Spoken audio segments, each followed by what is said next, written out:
Hello students, good evening and welcome to chemistry concept equilibrium chapter। और आज का topic लिखा हुआ है already, important features of equilibrium constant.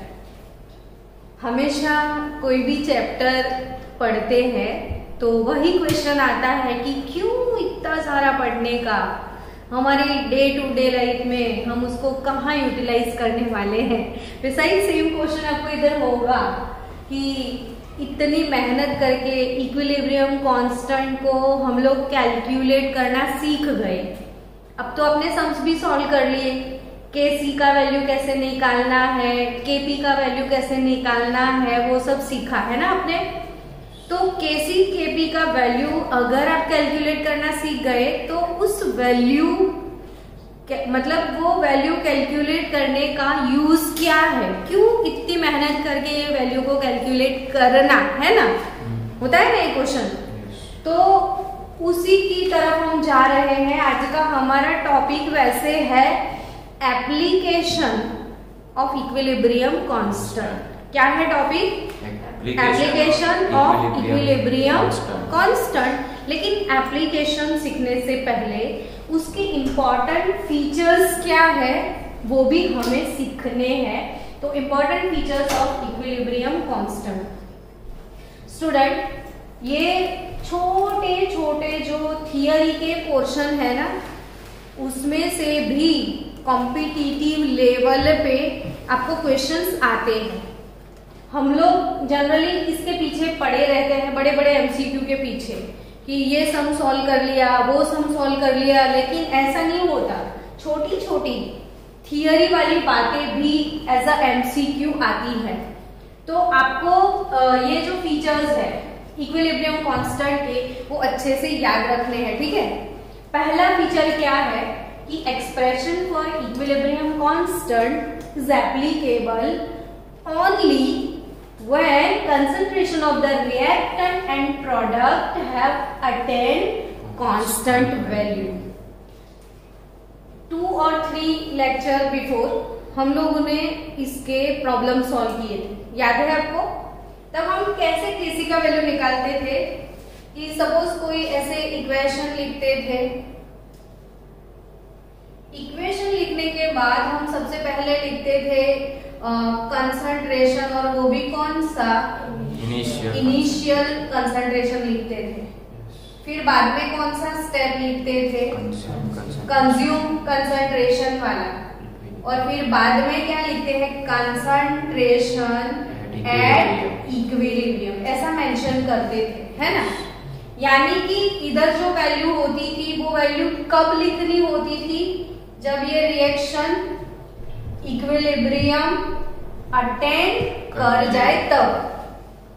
Student, जैसे अभी मैंने रिएक्शन स्टार्ट किया तो कोई भी वेसल के अंदर अभी अभी मैंने हाइड्रोजन गैस लिया, आयोडीन गैस लिया, तो शुरू में क्या होता है वो बताओ। तो शुरू में तो ये फॉरवर्ड रिएक्शन ही होगा ना। हेलो, यस, आप लोग इधर हो कि कहीं और हो? अर्पित भैया आप इधर हो? हाँ, तो मैंने क्या बोला कि शुरू में क्या होगा, वेसल में फॉरवर्ड रिएक्शन हो रहा है अभी, तो ये कंसंट्रेशन डिक्रीजिंग मोड में है, ये वाला कंसंट्रेशन इंक्रीजिंग फेज में है, ठीक है। फिर थोड़ी देर के बाद क्या होगा, ये बहुत ज्यादा इंक्रीज हो गया, कौन सा रिएक्शन स्टार्ट हो जाएगा? रिवर्स वाला। तो रिवर्स वाला रिएक्शन स्टार्ट होगा तो इसका कंसंट्रेशन क्या होने लग जाएगा? डिक्रीज होने लग जाएगा, यानी रिवर्स रिएक्शन शुरू हो चुका है। फिर एक लेवल आएगा, कौन सा लेवल? कि दोनों का कंसंट्रेशन कांस्टेंट हो जाए, ना ये इंक्रीज हो रहा है ना ये डिक्रीज हो रहा है, यानी कि rate of forward reaction and reverse reactions are equal. और जब ये कांस्टेंट हो जाए तब लास्ट वाला जो कंसंट्रेशन है उसे बोलते हैं कंसंट्रेशन एट इक्विलिब्रियम, और वही लिखना है। और वही कंसंट्रेशन को यूटिलाइज करते हुए हमें क्या कैलकुलेट करना है? Equilibrium constant. यानी कि फर्स्ट वाला फीचर आपको समझ में आ गया है कि इक्विलिब्रियम कांस्टेंट का वैल्यू हमें तब कैलकुलेट करना है जब सारी चीजें कांस्टेंट हो चुकी है। ठीक है, नेक्स्ट सेकेंड फीचर के बारे में सोचो, क्या लिखा है? The value of equilibrium constant. कि the value of equilibrium constant is independent of initial concentration of the reactant and product।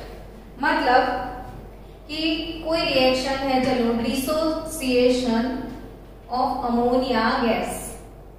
बच्चों अब तो मैं ऐसा बोलूं ना कि डिसोसिएशन ऑफ अमोनिया गैस, तो आपको खुद को इक्वेशन आना चाहिए कि N2 gas plus 3 moles of H2 gas. अब इसका इक्विलिब्रियम कैसे आपको निकालना है? मैंने सपोज आपको क्वेश्चन दिया कि मैंने 5 मोल अमोनिया लिया है, कितना लिया है? 5 मोल। तो इनिशियल कंसंट्रेशन में आप क्या लिखोगे? 5 मोल लिखोगे, फिर इधर कुछ नहीं लिखोगे, फिर कंज्यूम कंसंट्रेशन आएगा, जो भी आएगा x आएगा सपोज, तो ये x होगा, ये 3x। फिर आप इधर लिखोगे concentration at equilibrium 5 minus x 3x, फिर उसके बाद क्या निकालोगे? Kc का वैल्यू निकालोगे। समझ गए? अब वही क्वेश्चन मैंने आपको रिपीट दे दिया। मैंने 5 मोल के बदले इनिशियल कितना कर दिया? 10 कर दिया। क्या फिर 10 के बदले 25 कर दिया, फिर 25,000 कर दिया, कुछ भी कर दिया। यानी इनिशियल कंसंट्रेशन आप चेंज करते जाओ करते जाओ करते जाओ। वही क्वेश्चन आप फिर से सॉल्व करते जाओ। Kc का वैल्यू चेंज नहीं होगा, हर एक टाइम पे सेम कांस्टेंट वैल्यू आएगा। समझ गए? क्यों? तो 5 मोल लोगे ना तो उसके अकॉर्डिंग प्रोडक्ट होगा, 10 लोगे तो उसके अकॉर्डिंग। तो अल्टीमेटली इक्वेशन तो क्या है? Concentration of product upon concentration. तो यहाँ पे कितना भी ले लो, क्या फर्क पड़ता है? तो सेकंड फीचर आपको समझ में आया कि the value of equilibrium constant is independent of initial concentration. Independent of initial concentration constant लिखा है, तो इंडिपेंडेंट ये इसका कंसंट्रेशन था। समझ में आया? The value of equilibrium constant is independent of initial concentration of the reactant and product. Third thing क्या लिखा है? अब थर्ड फीचर कौन सा है? फर्स्ट सेकंड समझ आ गया है आपको। तो अगर मैंने इनिशियल कंसंट्रेशन चेंज किया तो इक्विलिब्रियम कांस्टेंट का वैल्यू चेंज नहीं होता है, बट बाय चांस कभी कभी हम कोई रिएक्शन के अंदर कैटालिस्ट यूज करते हैं। क्या यूज करते हैं? कैटालिस्ट। तो जो नीट जी वाले बच्चे हैं, एडिशनल ये चीज याद रखना हमेशा कि कैटालिस्ट होता क्या है? जो रिएक्शन को फास्ट। हाँ, तो रिएक्शन में पार्टिसिपेट तो नहीं करेगा ना, वो रिएक्शन को खाली क्या करेगा? फास्ट बनाएगा। यानी जो रिएक्शन 4 आवर में होने वाला है वो सपोज 2 आवर में हो जाए, लेकिन आपका अमाउंट ऑफ प्रोडक्ट थोड़ी बढ़ जाएगा, है ना? अमाउंट ऑफ प्रोडक्ट बढ़ेगा नहीं। आपने 100 मार्क्स का पेपर पूरे 3 आवर्स में लिख दिया, या फिर आपने बहुत स्पीड करके 2 आवर्स में लिख दिया, लेकिन मार्क तो 100 की रेंज में ही आएंगे ना। ऐसा तो नहीं आएगा कि आपने 3 आवर का रिएक्शन 1 आवर में कर दिया तो आपके 200 मार्क्स आ जाए, वो तो पॉसिबल नहीं है।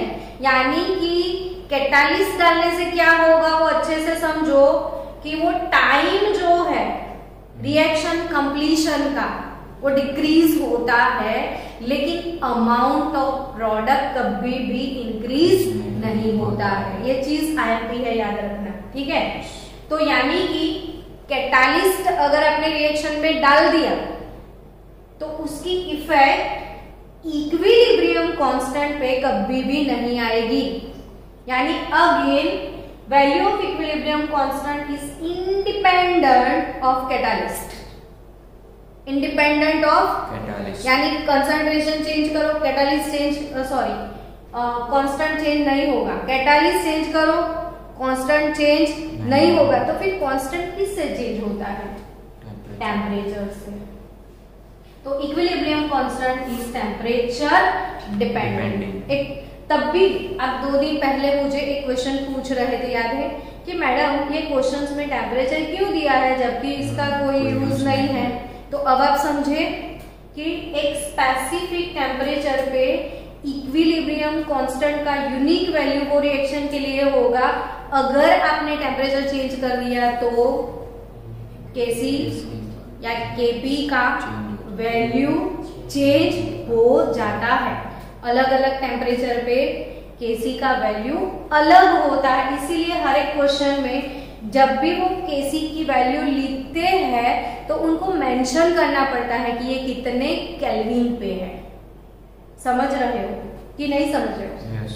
ठीक है, चलो नेक्स्ट फीचर।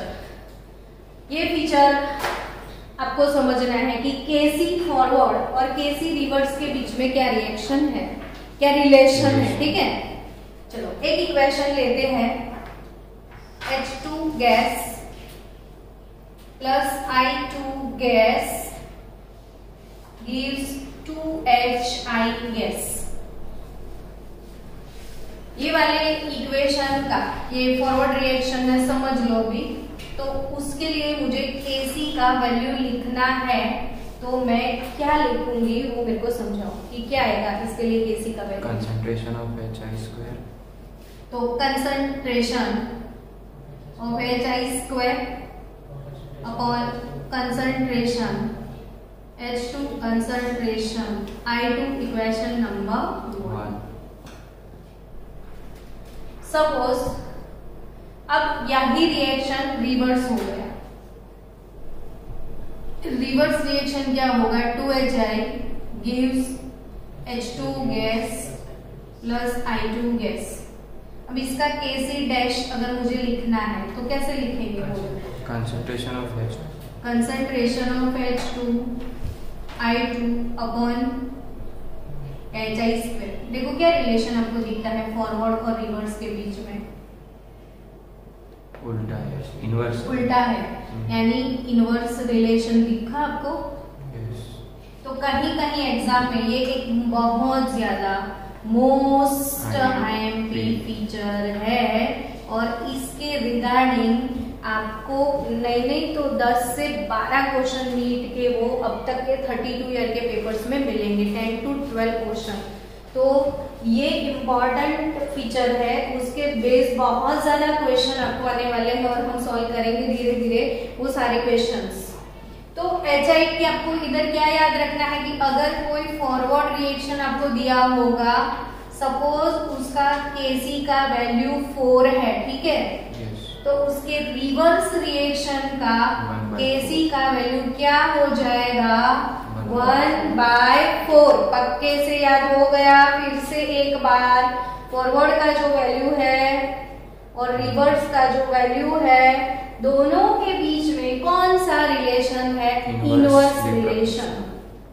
ठीक है, एमोनिया बनने का प्रोसेस है, अगर एमोनिया बनने का process, N2 gas 3H2 gas 2 ammonia gas, suppose उसका Kc 16 है, ठीक है, तो इसके ऑपोजिट रिएक्शन अमोनिया का डीकंपोजिशन उसका Kc कितना होगा? 1/16। यानी ये फीचर आपका 100% कंप्लीट हो चुका है। मुझे लग रहा है कि आपको समझ में आया। तो फिर से दूसरा एक फीचर मैं आपको सिखाने जा रही हूँ। आज पूरे उसके जितने फीचर्स हैं वो कंप्लीट कर लेते हैं। चलो, यानी अभी क्या सीखा आपने? Kc फॉरवर्ड और Kc रिवर्स, दोनों के बीच में कौन सा रिलेशन है? इनवर्स रिलेशन है। चलो नेक्स्ट कोई इक्वेशन ले लेते हैं हम, वही आपका फेवरेट रखते हैं, H2 gas plus I2 gas gives 2HI gas. इसका Kc क्या? Concentration of HI square upon concentration of H2 I2। चलो आपकी प्रैक्टिस हो जाए इसलिए मैंने एक्सरसाइज कर लिया। अब बाय चांस ये वाले इक्वेशन नंबर 1 को इफ वी मल्टीप्लाई बाय 2 तो वो हो जाएगा 2H2 gas plus 2I2 gas plus 2I2 gas gives 4HI gas। अब इसका Kc डैश लिख दे, क्या होगा बोलो? तो concentration of HI⁴ upon concentration of H2 square और I2 अब उसी रिएक्शन को अगर मैंने किसी से मल्टीप्लाई किया, कोई मल्टीपल से मैंने, कोई इंटीजर से मैंने मल्टीप्लाई किया, तो ये जो नया इक्वेशन बना उसके Kc के वैल्यू में कोई चेंज आएगा कि नहीं आएगा, वो फीचर सीखना है। अगर ये वाले रिएक्शन का Kc ये वाला है, अब उसी रिएक्शन को मैंने क्या किया, 2 से मल्टीप्लाई किया, तो इसका वैल्यू चेंज होगा Kc का या नहीं होगा? होगा, लग तो रहा है। तो रिलेशन भी ढूंढो ना, इन दोनों के बीच में कौन सा रिलेशन है। इनवर्स तो नहीं लग रहा, HI² लग रहा है, H2 भी है, I2 भी है, ऐसा है ना? क्या मैं उसका स्क्वायर कर दूं तो ये नहीं मिलेगा आपको? HI⁴ H2 स्क्वायर I2 हाँ या ना? क्या समझे आप, मेरे को समझाओ आप कि अगर इसको मैंने 2 से मल्टीप्लाई किया, अगर इसका 4 होता, ठीक है, इसका Kc कितना होता? 4। तो इसका Kc क्या होता? 8। 4 का स्क्वायर नहीं होता, तो 4 का स्क्वायर 8 होता है, 16 होता है। यानी क्या समझे कि अगर कोई रिएक्शन को किसी भी मल्टीपल से मल्टीप्लाई किया गया है, तो जो नया Kc मिलेगा, न्यू Kc, वो जो पुराना आपका Kc है, वो जो भी इंटीजर है जिससे भी आप मल्टीप्लाई करते हो उसके पावर में जाएगा। आई बात समझ में कि नहीं आई? ये इसके पावर में जाएगा ना, जिससे भी आप मल्टीप्लाई करोगे वो मल्टीपल किधर जाएगा? पावर में जाएगा। यानी इसका 4 है, 2 से मल्टीप्लाई किया तो 4 का स्क्वायर हो गया। बाय चांस इसका 4 है, मैंने 3 से मल्टीप्लाई किया होता इस इक्वेशन को, तो 4⁻³ हो जाता। अगर 4 से मल्टीप्लाई करती तो 4⁴ हो जाता, ठीक है ना? चलो नेक्स्ट, मैंने मल्टीप्लाई नहीं करना है, 2 से डिवाइड करना है। अब क्या किया जाए? तो ये हो गया 2 से डिवाइड। अब इसका नया Kc, आप क्या बोलोगे मेरे को? तो इसका Kc डैश तो क्या हो जाएगा? HI, फिर H2 हाफ हो जाएगा ना, और ये भी हाफ हो जाएगा। तो अब इसके साथ इसका रिलेशन क्या लग रहा है?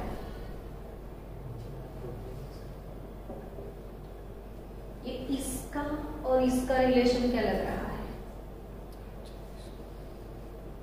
तो इसको ऐसा कब बना सकते हो आप? तो इसको ऐसा बनाने का है, तो कैसे बना सकते हो? कॉमन निकालना, तो ऑब्वियसली इसका पावर 1/2 ले लो। अब भी तो सिखाया, जिससे मल्टीप्लाई करो। अब 2 से डिवाइड किया, 2 से डिवाइड किया, तो मतलब मल्टीप्लाई किस चीज से किया? 1/2 से किया कि नहीं? तो जिस चीज से मल्टीप्लाई करो वो किधर जाएगा?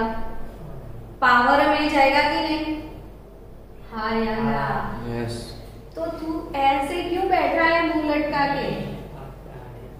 अब समझ आया कि नहीं आया? ये मैंने 2 से डिवाइड किया, इसका सीधा मतलब क्या हुआ? हाफ से मल्टीप्लाई हुआ, तो हाफ पावर में जाएगा, तो 2 × हाफ HI नहीं हो गया, H2 हाफ हो जाएगा, I2 हाफ हो जाएगा। बाय चांस अगर इसका 4 है तो इसका कितना होगा? तो 4 के पावर में हाफ जाएगा, यानी √4 हो जाएगा कि नहीं? ये स्क्वायर रूट बोलते हैं ना 1/2 को। पावर अगर 1/2 है तो ये स्क्वायर रूट हो गया 2 तो क्या आंसर निकलेगा 2। 2 गॉट इट और नॉट? Yes, okay. चलो, आई थिंक ये समझ में आया है, ऐसा मुझे लग रहा है। मैं फिर से रिपीट कर दूं, लास्ट वाला फीचर क्या सीखा आप लोगों ने कि फॉरवर्ड और रिवर्स के बीच में क्या रिलेशन है, तो इनवर्स रिलेशन है। और अगर किसी इक्वेशन को मैंने कोई इंटीजर से मल्टीप्लाई किया है तो उसका क्या होगा, तो वो पुराने केसी के पावर में जाएगा। इसका जितना केसी है उसके पावर में वो लगा दो जिससे आप मल्टीप्लाई करते हो। और अगर मैंने 2 से डिवाइड किया तो मतलब क्या हुआ, 1/2 से मल्टीप्लाई किया। शायद मैं उसको 3 से डिवाइड कर लेती, 1/3 से मल्टीप्लाई किया। शायद मैं उसको n से डिवाइड कर लेती, 1/n से मल्टीप्लाई। तो व्हाट इज केसी डैश क्या हो जाता, जो केसी है उसका 1/n हो जाता कि नहीं? तो मल्टीप्लाई करो, डिवाइड करो तो केसी चेंज होता है। और कैसे चेंज होता है तो ये रिलेशन आपको याद रखना है। क्लियर?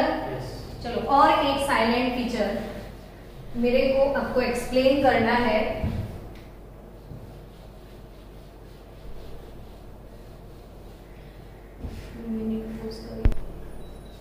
चलो, नेक्स्ट फीचर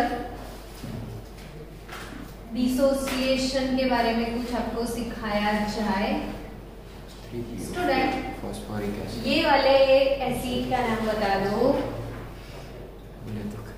फरी एक बार, फॉस्फोरिक एसिड। फॉस्फोरिक एसिड, ये कौन सा एसिड है? Phosphoric acid. अच्छा, फॉस्फोरिक एसिड में कहीं मैंने 1 मोल वाटर ऐड कर दिया तो इसको कैसे लिखना है, कौन समझाए? ट्राई, क्योंकि ये ना आना ही चाहिए सबको। अगर आप 12th में हो, साइंस ले लिया, तो एसिड को आयोनाइज नहीं कर पाए तो फिर क्या? ये एसिड है ना, जिसके पास प्रोटॉन है ना, तो एसिड किसको बोलते हैं? जो प्रोटॉन को डोनेट करता है। ठीक है, तो एसिड के सामने तो ऑब्वियसली बेस रहेगा, तो बेस प्रोटॉन को एक्सेप्ट करेगा। चलो, साथ साथ में और एक चीज सीखने मिल रही है तो क्यों ना सीखे। ये एसिड है तो ये क्या है? बेस। एसिड क्या करता है? प्रोटॉन को डोनेट। तो वो एक प्रोटॉन को डोनेट करेगा तो बनाएगा क्या? H2PO4 बनाएगा। लेकिन H प्लस चला जाएगा तो छूट जाएगा माइनस। और एक H उसने एक्सेप्ट कर लिया, क्या बन गया? H3O plus. ये एसिड से जो प्रोड्यूस्ड हुआ ना, उसे बोला जाता है कॉन्जुगेट बेस। और बेस के अकॉर्डिंग जो स्पीसीज मिलता है वो कॉन्जुगेट एसिड। अब ये एसिड का आयोनाइजेशन हुआ कि नहीं? आयंस में कन्वर्ट होने की प्रोसेस को हम क्या बोलते हैं? आयोनाइजेशन। किस में कन्वर्ट होने की प्रोसेस को? आयन में। आयन बन गए, पहले नहीं थे आयन, इसमें ये आयोनाइज हुआ। दूसरे वर्ड्स में हम इसको बोल सकते हैं बच्चों, ये डिसोसिएट हुआ। क्या हुआ?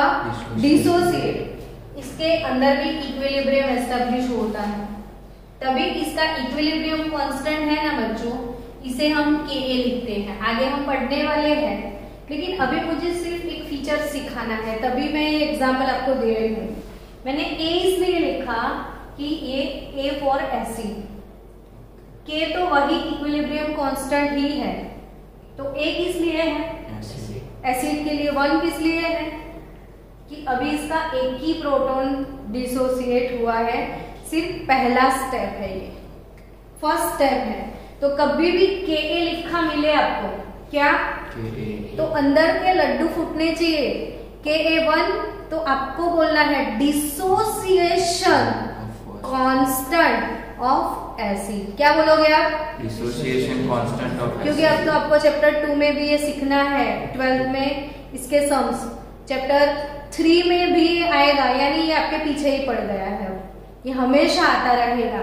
ऑर्गेनिक केमिस्ट्री में भी आपको इसको बार बार देखना है, तो इसीलिए याद कर लो कि Ka क्या है, तो डिसोसिएशन कांस्टेंट ऑफ एसिड। फिर से बोलो तो एक बार, Ka means dissociation constant of acid, और मैं अगर K भी लिख देती तो डिसोसिएशन कांस्टेंट ऑफ बेस।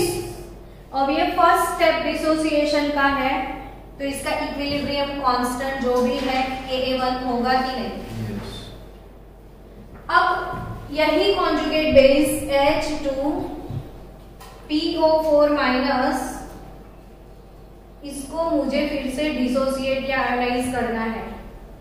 तो चलो सीखो, दूसरा स्टेप हम कैसे लिखेंगे, आप खुद, एक तो आपको ये भी सीखने मिल जाए और मेरा फीचर भी आपको काम में आ जाए, तभी ये मैंने लिया है।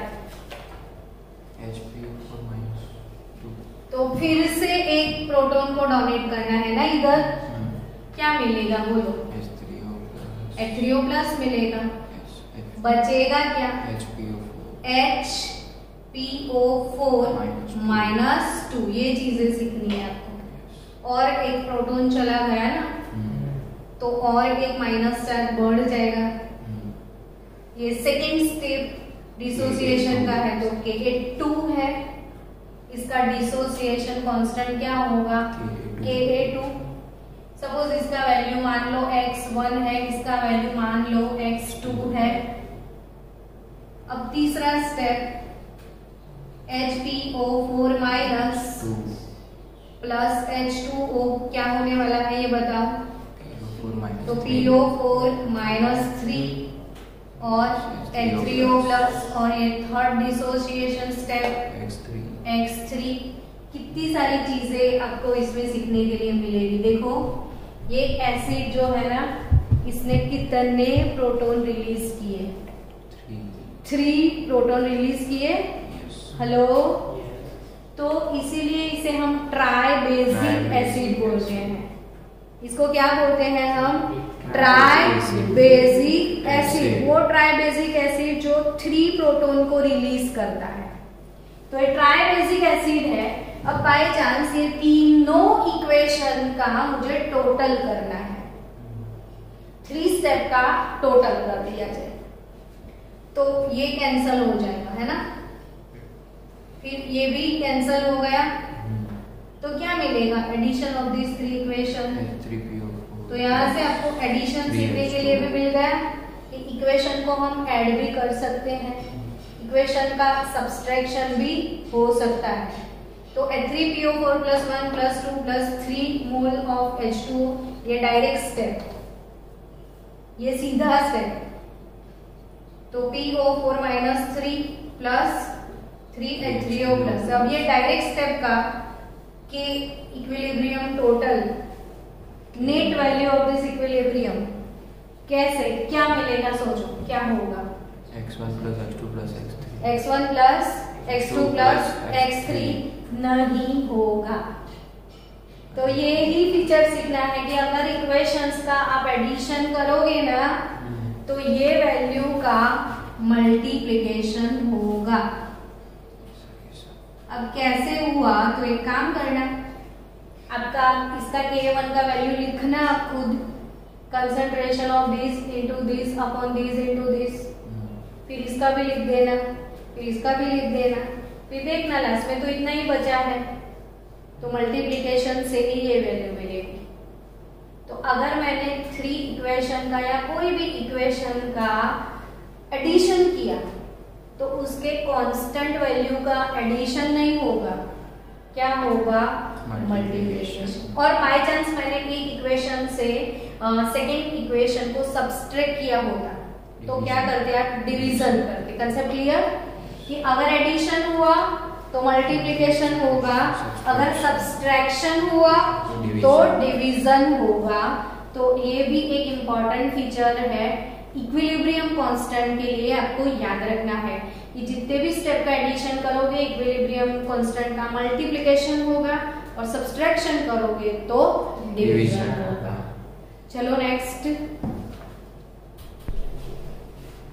ओके चलो स्टूडेंट्स, अब नेक्स्ट टॉपिक है एप्लीकेशन ऑफ इक्विलिब्रियम कांस्टेंट। कि कब से बच्चे सोच रहे हैं कि ये इक्विलिब्रियम चैप्टर और ये इक्विलिब्रियम कांस्टेंट कैलकुलेट करके क्या फायदा। तो ये कैलकुलेट करने का एक एडवांटेज है कि predicting the extent of a reaction. क्या लिखा है बच्चों? Predicting the extent. एक प्रिडिक्शन बैठता है कि कोई रिएक्शन कितना कंप्लीट हुआ है। मतलब देखो, जब भी इक्विलिब्रियम की बात आए और स्टूडेंट को पूछा जाए कि कोई रिएक्शन में इक्विलिब्रियम है, तो उसके दिमाग में वही चीज घूमती है कि 50% रिएक्टेंट होगा और 50% प्रोडक्ट होगा। उसको ही आप इक्विलिब्रियम बोलते हो ना। तो ऐसा नहीं होता है कि 50% रिएक्टेंट हो और 50% प्रोडक्ट। इक्विलिब्रियम कहीं पे भी एस्टेब्लिश हो सकता है। आया कि नहीं समझ? कि भाई चलो शुगर आप पानी में डिसॉल्व कर रहे हो, कि एक बाउल ले लिया, पानी ले लिया, शुगर डाल के गया, शुगर इसमें डिसॉल्व हो गया, 1 स्पून डाला हो गया, 2 स्पून डाला डिसॉल्व हो गया, 3 स्पून डाला डिसॉल्व हो गया, 4 स्पून तक डिसॉल्व हो गया। अब लास्ट सैचुरेशन होने के बाद एक थोड़ा सा डाला, डिसॉल्व नहीं हुआ। तो इक्विलिब्रियम कितने पोर्शन में अटेन हुआ? वो थोड़े से पोर्शन में, यानी ऑलमोस्ट 95% या 99% तो रिएक्शन कंप्लीट हो चुका था। इक्विलिब्रियम कब आया? लास्ट मोमेंट पे आया। तो इक्विलिब्रियम अटेन होता है, इसका मतलब कभी भी ये नहीं होता है कि 50% रिएक्टेंट 50% प्रोडक्ट। मे भी ऐसा होता है पूरा रिएक्शन खत्म हो चुका है, लास्ट में इक्विलिब्रियम आया। मे भी ऐसा होता है रिएक्शन स्टार्ट ही नहीं हुआ, इक्विलिब्रियम आ गया। मे भी ऐसा होता है, बहुत मतलब 50-50 पोर्शन दोनों का भी हो सकता है। जैसे क्लास में अभी मैं पढ़ा रही हूँ, ठीक है, मेरे सामने 100 स्टूडेंट बैठे हैं और अगर मैंने एग्जाम ले लिया, 100 मार्क्स का एग्जाम था, सब बच्चों को तो इक्वली पढ़ा है ना। बट कभी कभी कोई बच्चों का 90+ मार्क्स आ गए, यानी कैसा प्रोसेस हुआ? बहुत अच्छा प्रोसेस हुआ कि नहीं? इक्विलिब्रियम काफी अच्छा रहा, मैंने जितना दिया प्रोडक्ट में कन्वर्ट भी हुआ। लेकिन कोई बच्चे का 0 भी आएगा, यानी उसने रिएक्ट ही नहीं किया। आया कि नहीं समझ में? कुछ रिएक्ट ही नहीं किया उसने। किसी का एग्जैक्टली 50 मार्क्स आया तो क्या सोचोगे कि काफी कुछ 50-50 रहा। तो ऐसे ही रिएक्शन में जब भी इक्विलिब्रियम एस्टेब्लिश होता है तो वो 0.90% मतलब 90% भी खत्म होता है, 95% पे भी आता है, 99.99 पे भी आता है, 1% पे भी आ जाता है। तो वही चीज है कि एक्सटेंट ऑफ अ रिएक्शन कितना कंप्लीट हुआ, प्रोडक्ट का अमाउंट ज्यादा है कि रिएक्टेंट का अमाउंट ज्यादा है, वो किस चीज से पता चलेगा? केसी के वैल्यू से। तो केसी की वैल्यू को अगर आपको ऐसे कंपेयर करना है कि केसी का वैल्यू कितना है, ग्रेटर देन 10⁻3, यानी कि very large value of KC जिनके है, उनके बारे में आप क्या बोल सकते हो कि प्रोडक्ट्स प्रीडोमिनेट ओवर रिएक्टेंट, बहुत ज्यादा रिएक्टेंट प्रोडक्ट में कन्वर्ट हो चुके हैं। That is the reaction proceeds nearly to completion. अरे सिंपल तो बात है, इक्विलिब्रियम कांस्टेंट कैसे कैलकुलेट करते हो? कंसंट्रेशन अपॉन क्या? Product upon concentration of reactant. तो concentration of product upon reactant, अगर इट इज ग्रेटर देन 1 हो गया तो concentration of product greater than क्या होगा? कंसंट्रेशन ऑफ रिएक्टेंट ही होगा। और 10⁻3 हो गया तो कितना ज्यादा वैल्यू है इसका? आया कि नहीं समझ में?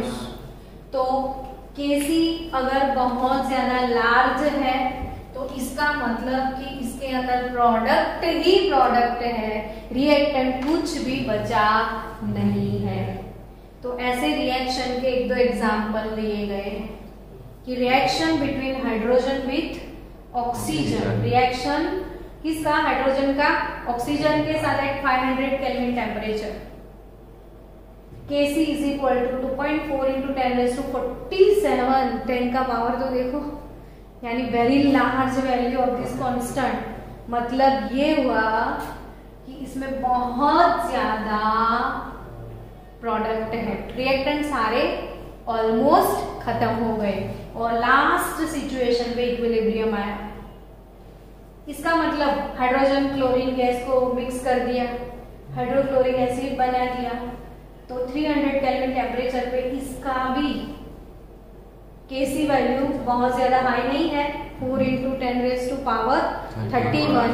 तो ये क्या शो ऑफ करता है कि ये रिएक्शन भी काफी कुछ कंप्लीट हो चुका है।